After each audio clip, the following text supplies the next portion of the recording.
আল্লাহ তাআলা বলেন, কুতিলাল ইনসানু মা আকফারা। আল্লাহ তাআলা বলেন, ধ্বংস হোক ওই সমস্ত মানুষ, সে কতই না অকৃতজ্ঞ। এক কথায় যারা অকৃতজ্ঞতা প্রকাশ করে তাদের ব্যাপারে আল্লাহ তাআলা বলেছেন তাদেরকে ধ্বংস হওয়ার কথা বলেছেন। আসলে ধ্বংস হওয়ার কথা কেন বলেছেন এটার ব্যাপারে আমরা আলোচনা শুনেছিলাম। গত 2 জুমা ধরে আলোচনা শুনেছিলাম কুতিলাল ইনসানু মা আকফারা। আসলে আল্লাহ তাআলা আমাদেরকে ধ্বংস হতে বলেছেন না আসলে এখানে কোনো কিছু বুঝাইতে চেয়েছেন, এটার ব্যাপারে আমরা আলোচনা শুনতেছিলাম। আজকে তারই ধারাবাহিকতায় এটার উপরেই কিছু আলোচনা করবো ইনশাআল্লাহ। উদাহরণস্বরূপ যদি বলি, আমাদের সকলের মনে আছে বাবা মা যখন রাগ করে, কে রাগ করে? একটু মনোযোগ সহকারে শুনবো ইনশাআল্লাহ। বাবা মা যখন রাগ করে, রাগ হয়ে বলে সন্তানের উপরে যখন রাগ করে, যখন তার সন্তান একটা বাবার কথা শুনে না, অবাধ্য হয়ে যায়। যখন এক বাবা কোনো কাজকর্মের জন্য বলে গেছে কিন্তু সেই ছেলে কাজকর্ম করে নাই, তা কিন্তু অবাধ্য হয় নাই? এক কথায় বাবার কথা না শুনলেই অবাধ্য হওয়া। তো যখন বাবার কথা সন্তান শুনে না, তখন বাবা কিন্তু রাগ করে বলে যে তোমার মতো সন্তানের আমার দরকার নাই। এটা অনেক সময় বলে থাকি আমরা, যাদের সন্তান আছে আমরা রাগ করে বলে থাকি। আসলে কি মন থেকে কথাটা বলি? মন থেকে বলি না, জাস্ট আমরা বোঝানোর জন্য বলি, যদি ছেলেটা ভালো হয়ে যায়, পরবর্তীতে যেন এই ছেলেটা বেয়াদবি না করে সঠিকভাবে চলাফেরা করে, আমরা কিন্তু এই কথাটাই বোঝাইতে চেয়েছি। উদ্দেশ্য বাহির হওয়ার কথা বলে না। অনেক সময় বলে আমার বাড়ির থেকে তুমি বের হয়ে যাও, এই বাড়িতে তোমার আর কোনোদিন জায়গা হবে না। আমরা এই কথাও বলে থাকি। এটা শুধুমাত্র শাসন করার জন্য আমাদের উদ্দেশ্য থাকে, সন্তানটাকে শাসন করার জন্য, যেন সন্তানটা খারাপ পথে আর না যায়। এরপরে বাবাই বলে আর একদিন যদি দেখি, যদি একটা দোষ ত্রুটি হয়ে যায় সেদিন মাফ করে দেয়। আবার এরপরে বলে বাবা যে আরেকদিন যদি তুমি এই সমস্ত কাজ করো, আরেকদিন যদি আমি শুনি ওই সমস্ত মানুষের মুখ থেকে তোমার কথা শুনেছি, বেয়াদবি তুমি করেছো, এই কথা যদি শুনি তাহলে তোমাকে আর ক্ষমা করা হবে না, বরং এই বাড়িতে তোমাকে আর জায়গা দেওয়া হবে না, বরং এক কথাই তোমার পুরো বাড়িতে জায়গা হবে না। এদিকে আবার ছেলেও, কিছু কিছু ছেলে আছে আমাদের সমাজে, বাবা যেমন সন্তানও তেমন। সন্তানকে বাবা বোঝানোর জন্য যখন এই কথা বলে, কিছু কিছু ঘাটতেরা সন্তান আছে না? আমাদের সমাজগুলোতে কিছু কিছু ঘাটতেরা সন্তান আছে, সন্তান বাবার কথা শুনতে চায় না। এগুলো কিন্তু খুবই গুরুত্বপূর্ণ কথা, এই কথাটা শোনার চেষ্টা করে। যখন সন্তান ঘাটতেরা হয়ে যায়, যখন ডাকের মাথায় বাবা বলে তোমার এই বাড়িতে আর জায়গা হবে না, এই কথা যখন শুনে সন্তান, তখন ছেলে এই কথা, বাবার কথা শোনার পরে সত্যি সত্যি বাড়ি থেকে অনেক সময় কিছু কিছু সন্তান বাড়ি থেকে বের হয়ে যায়। আছে না এরকম? অনেক সন্তান বাড়ি থেকে বের হয়ে যায়। কোথায় চলে যায়? আমরা সচরাচর যেটা জানি, যখন বাড়ি থেকে কোনো সন্তান বের হয়ে যায় রাগ করে, রাগের মাথায় বের হয়ে যায়, তখন দেখা যায় এই সন্তান কোথাও যায় না, সর্বপ্রথম হয় নানির বাড়ি যায়, হয় মামার বাড়ি যায়। হয় না এরকম? রাগ করে চলে যায় নানির বাড়ি। যখন নানির বাড়ি চলে যায়, তখন সন্তান চলে যাওয়ার পরে ছেলের বাবাকে তার মা বলে যে তোমাকে এত বড় কথা বলা দরকার, এরকম রাগ করে দরকার কি ছিল, কি দরকারটা ছিল? তখন বাবা বলে আমি কি ওইভাবে বলেছিলাম? আমি তো সত্যি সত্যি বের হতে বলি নাই, আমি বুঝানোর জন্য বলেছিলাম ছেলেটা যেন ভালো হয়, এই জন্য বলেছি। আমি তো বুঝতে পারি নাই আমার সন্তান সত্যি সত্যি বাড়ি থেকে বের হয়ে যাবে, এই কথাটা তখন বাবা বলে। তখন বাবা কি করে? যখন সন্তানটা বাড়ি থেকে বের হয়ে চলে যায়, তখন ওই সন্তানটাকে খোঁজার জন্য বাবা সন্তানটাকে খোঁজার জন্য বাড়ি থেকে বের হয়ে যায়। তখন চিন্তা করে সন্তান কোথায় যাবে, যাওয়ার তো কোনো জায়গা নাই। তখন সর্বপ্রথম তার শ্বশুর বাড়িতে যায়, কারণ নানার বাড়িতে নারীর বাড়িতে সারা সন্তান তার কোথাও যেতে পারে না। ঠিক আছে না? এক পর্যায়ে দেখা যায় খুঁজতে খুঁজতে নানার বাড়ি পর্যন্ত বাবা চলে যায়। নানার বাড়ি যাওয়ার পরে সত্যি সত্যি দেখা যায় ওই নানার বাড়িতে সন্তান চলে গেছে। ওইখানে আবার যাওয়ার পরে আবার সন্ধান করতে করতে যখন চলে যায়, বাড়ির থেকে যখন চলে যায়, নানার বাড়িতে যখন পেয়ে যায়, তখন আবার ওইখানে গিয়ে রাত দেখায়।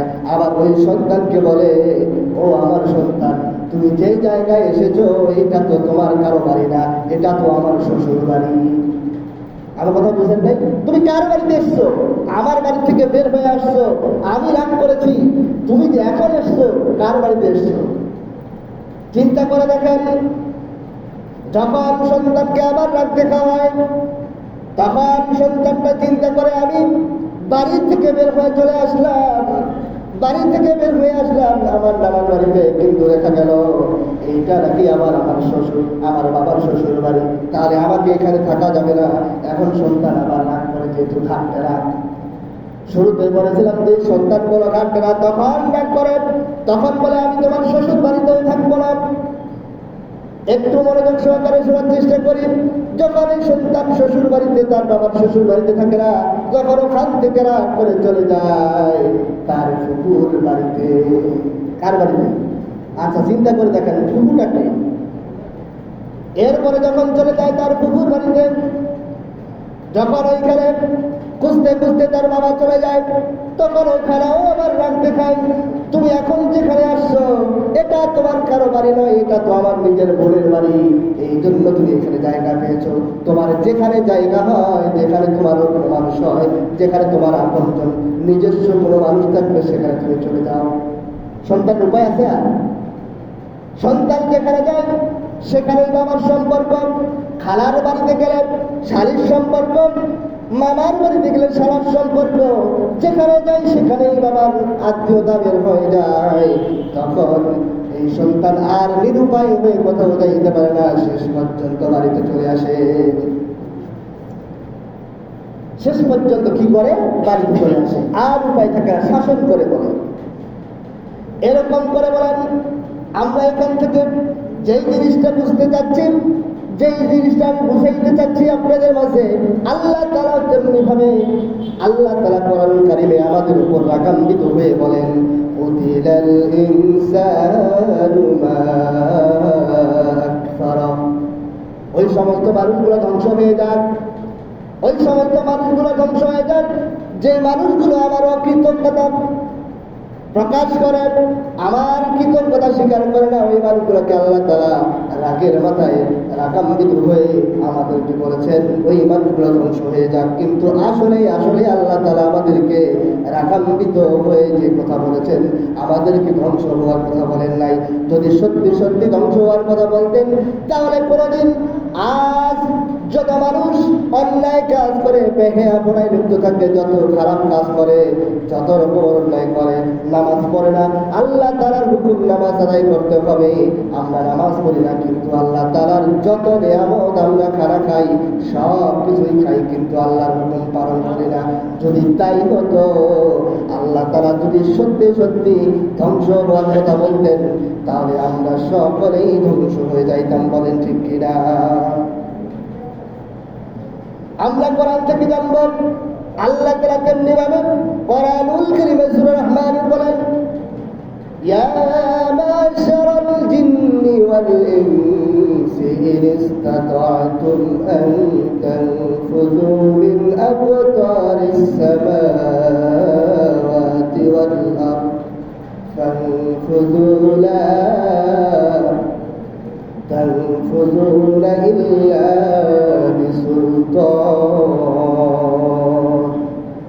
আল্লাহ তাআলা সূরা রহমানে বলেন, ওহে জিন মানুষ সম্প্রদায়, আমি শুধুমাত্র একমাত্র আমার ইবাদতের জন্য জিন এবং মানুষকে সৃষ্টি করেছি, আমার ইবাদতের জন্য। ও জিন মানুষ সম্প্রদায় শুনে রাখো, তোমরা যদি আমার আকাশমণ্ডলী ও পৃথিবীর সীমার অতিক্রম করে বের হতে পারো, তবে তোমরা বের হয়ে যাও, আমার সীমানায় থাকার তোমাদের কোনো দরকার নাই।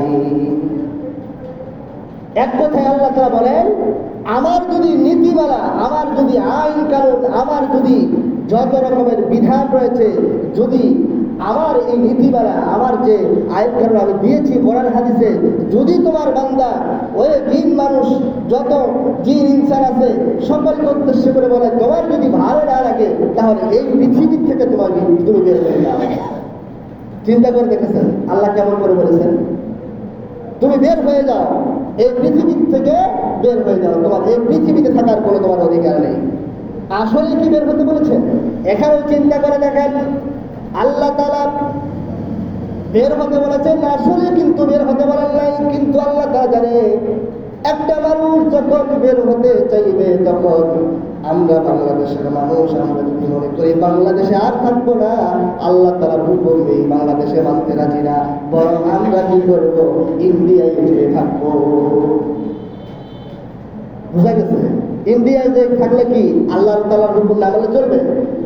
আল্লাহ তাআলার জমিন হচ্ছে ইন্ডিয়ার জমিন, ওই আকাশটাও আল্লাহ তাআলার।